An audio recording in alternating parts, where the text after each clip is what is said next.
Ozolmayotganingizdagi muammolarni yechimi. O'zi aslida juda ham ko'pchilik bilmaydigan ikkita muammo bor. Birinchisi, bu yog' qavati ikkiga bo'linadi. Ya'ni tashqi yog'lar, podkojniy teri osti yog' qatlami, ularni eritish muammo emas va visceral yog'lar, ichki yog'lar deyiladi. Visceral yog'lar bular aktivni gormon ishlab chiqaruvchi yog'lar hisoblanadi. Ya'ni birinchidan erkaklarda o'sha estrogen, yosh bolalarda estrogenlar oshib ketish natijasida jinsiy quvvatsizlikka olib kelishi, ikkinchidan kortizol gormonini ishlab chiqargani uchun ayollarda insulin rezistent, insulinni oshiradi va ishtahasini ochiradi.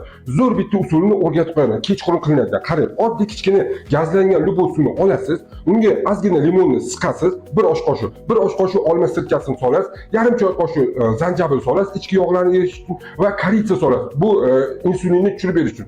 Yaxshilab aralashtirib kechqurunga ichasiz. Bu bilan 5 kilogramm oyiga ozib olishingiz mumkin.